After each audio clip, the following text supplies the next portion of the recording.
The 1,000 injuries of Fortunato I had borne as best I could, but when he ventured upon insult, I vowed revenge.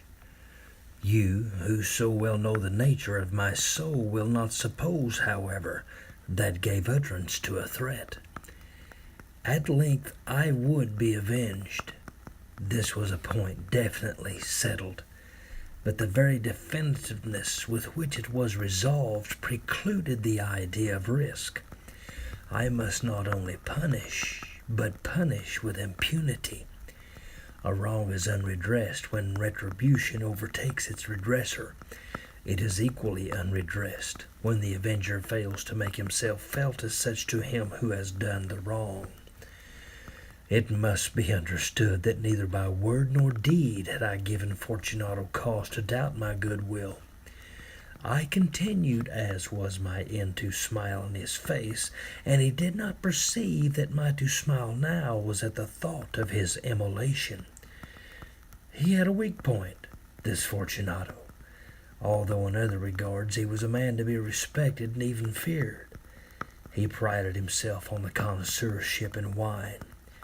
Few Italians have the true virtuoso spirit. For the most part, their enthusiasm is adopted to suit the time and opportunity, to practice imposture upon the British and Austrian millionaires. In painting and gimmery, Fortunato, like his countrymen, was a quack, but in the matter of old wines he was sincere. In this respect I did not differ from him materially. I was skillful in the Italian vintages myself, and bought largely whenever I could. It was about dusk, one evening during the supreme madness of the carnival season, that I encountered my friend. He accosted me with excessive warmth, for he had been drinking much. The man wore motley. He had on a tight-fitting, party-striped dress, and his head was surmounted by the conical cap and bells. I was so pleased to see him that I thought I should never have done wringing his hand. I said to him, "My dear Fortunato, you are a lucky man. How remarkably well you are looking today. But I have received a pipe of what passes for Amontillado, and I have my doubts." "How?" said he. "Amontillado? A pipe? Impossible! And in the middle of the carnival?" "I have my doubts," I replied, "and I was silly enough to pay the full Amontillado price without consulting you in the matter. You were not to be found, and I was fearful of losing a bargain." "Amontillado!" "I have my doubts." "Amontillado!" "And I must satisfy them." "Amontillado!" "As you are engaged, I am on my way to Lucrezi. If anyone has a critical turn, it's he. He will tell me." "Lucrezi cannot tell Amontillado from sherry." "And yet some fools will have it that his taste is a match for your own." "Come, let us go." "Whither?" "To your vaults." "My friend, no. I will not impose upon your good nature. I perceive you have an engagement. Lucrezi, I have no engagement." "Come." "My friend, no. It is not the engagement, but the severe cold with which I perceive you are afflicted. The vaults are insufferably damp. They are encrusted with nitre." "Let us go, nevertheless. The cold is merely nothing. Amontillado, you have been imposed upon, and as for Lucrezi, he cannot distinguish sherry from Amontillado." Thus speaking, Fortunato possessed himself of my arm, and putting on a mask of black silk and drawing a roquelaire closely about my person, I suffered him to hurry me to my palazzo. There were no attendants at home. They had absconded to make merry in honor of the time. I had told them that I should not return until the morning, and had given them explicit orders not to stir from the house. These orders were sufficient, I well knew, to ensure their immediate disappearance, one and all. as soon as my back was turned. I took from their sconces 2 flambeaux, and giving one to Fortunato, bowed him through several suites of rooms to the archway that led into the vaults. I passed him down a long and winding staircase, requesting him to be cautious as he followed. We came at length to the foot of the descent and stood together upon the damp ground of the catacombs of the Montresors.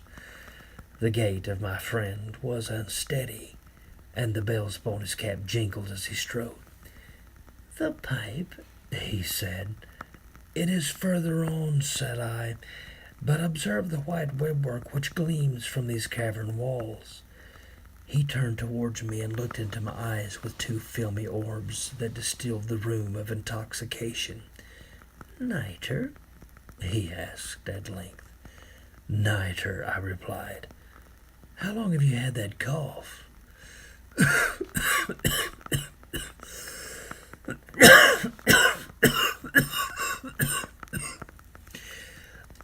My poor friend found it impossible to reply for many minutes. "It is nothing," he said at last. "Come," I said with decision, "we will go back. Your health is precious. You are rich and respected, admired, beloved. You are happy as once I was. You are a man to be missed. For me it is no matter. We will go back. You will be ill, and I cannot be responsible. Besides, there is Lucrece." "Enough," he said. "The cough's a mere nothing. It will not kill me. I shall not die of a cough." "True, true," I replied, "and indeed I had no intention of alarming you unnecessarily, but you should use all proper caution. A draught of this Medoc will defend us from the damps." Here I knocked off the neck of a bottle which I drew from a long row of its fellows that lay upon the mould. "Drink," I said, presenting him the wine. He raised it to his lips with a leer. He paused and nodded to me familiarly, while his bell jingled. "I drink," he said, "to the buried that repose around us." "And I to your long life."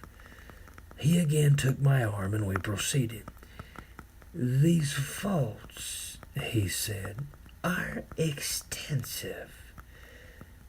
"The Montresors," I replied, "were a great and numerous family." "I forget your arms." "A huge human foot d'or in a field azure. The foot crushes a serpent rampant whose fangs are embedded in the heel." "And the motto?" "Nemo me impune lecesset." "Good," he said. The wine sparkled in his eyes and the bells jingled. My own fancy grew warm with the Medoc. We had passed through long walls of piled skeletons with casks and puncheons intermingling into the inmost recesses of the catacombs. I paused again, and this time I made bold to seize Fortunato by an arm above the elbow. "The nitre," I said. "See, it increases. It hangs like moss upon the vaults. We are below the river's bed. The drops of moisture trickle among the bones. Come, we will go back ere it is too late. Your cough—" "It is nothing," he said. "Let us go on. But first another draught of the Medoc." I broke and reached him a flagon of de Graaf. He emptied it at a breath. His eyes flashed with a fierce light. He laughed and threw the bottle upwards with a gesticulation I did not understand. I looked at him in surprise. He repeated the movement, a grotesque one. "You do not comprehend?" he said. "Not I," replied. "Then you are not of the Brotherhood." "How?" "You are not of the Masons." Yes, I said, yes. "You? Impossible. A Mason?" "A Mason," I replied. "A sign," he said. "a sign." "It is this," I answered, producing from beneath the folds of my roquelaire a trowel.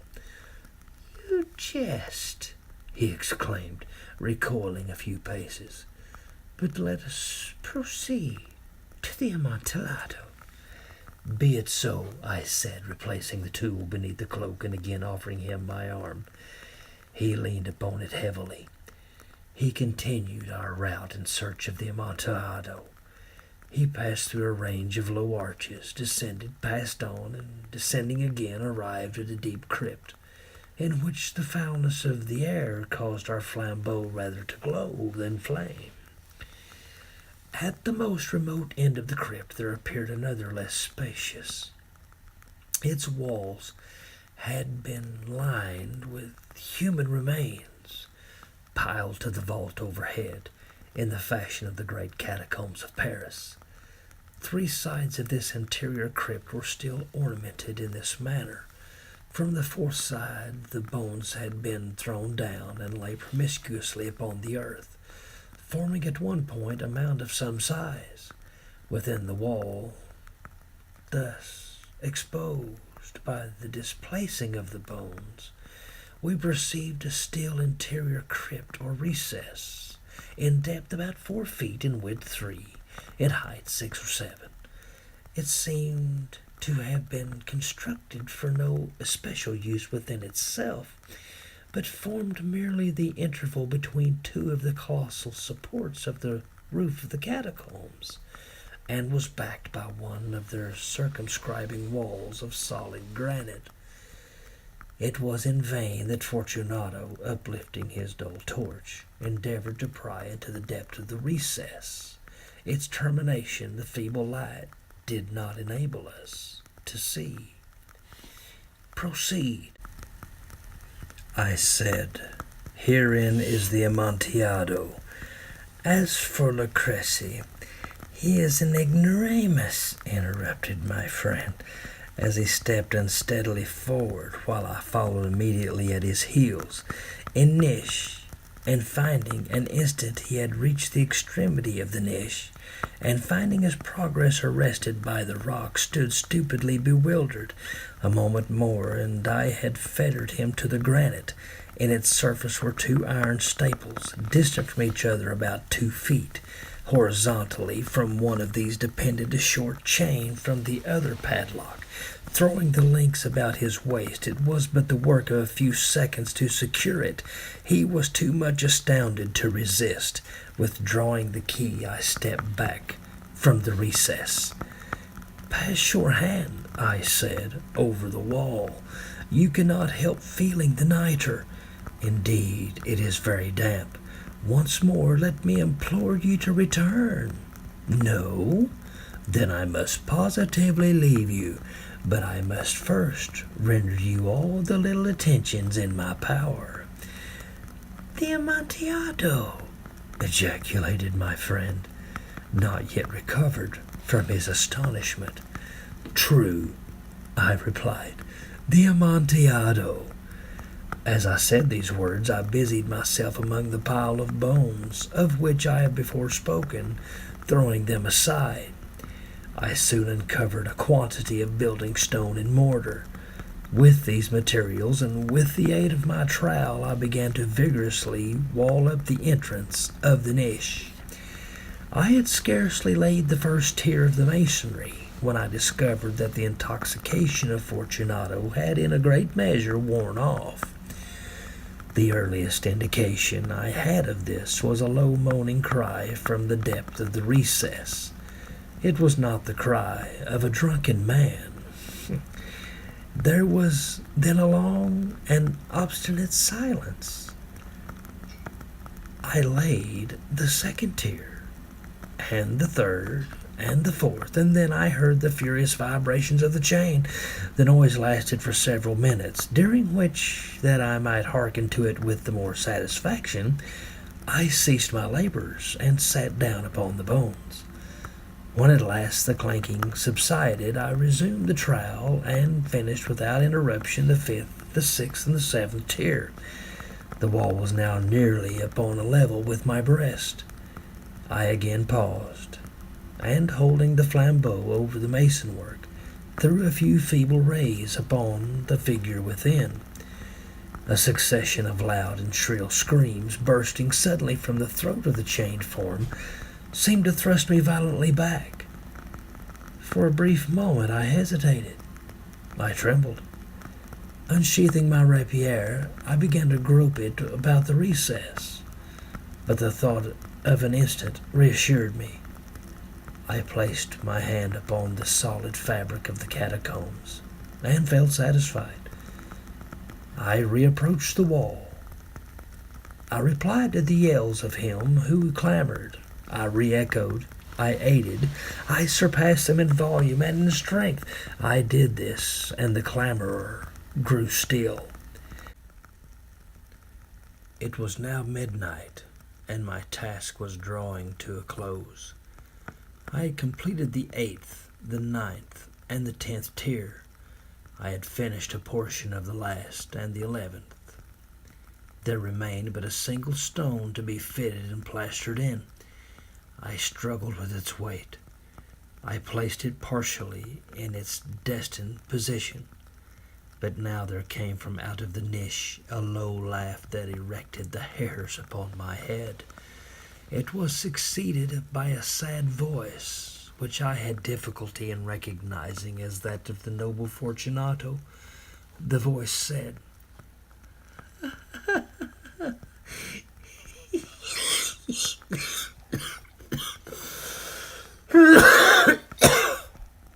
"A very good joke, indeed, an excellent jest. We will have many a rich laugh about this at the palazzo. Over our wine." "The Amontillado," I said. "Yes, the Amontillado. But is it not getting late? Will not they be awaiting us at the palazzo? The Lady Fortunato and the rest? Let us be gone." "Yes," I said. "Let us be gone." "For the love of God, Montresor." "Yes," I said, "for the love of God." But to these words I hearkened in vain for a reply. I grew impatient. I called aloud, "Fortunato!" No answer. I called again, "Fortunato!" No answer still. I thrust a torch through the remaining aperture and let it fall within. There came forth in return only a jingling of the bells. My heart grew sick. It was the dampness of the catacombs that made it so. I hastened to make an end of my labor. I forced the last stone into its position. I plastered it up against the new masonry. I re-erected the old rampart of bones.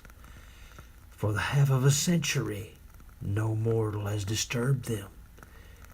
In pace requiescat.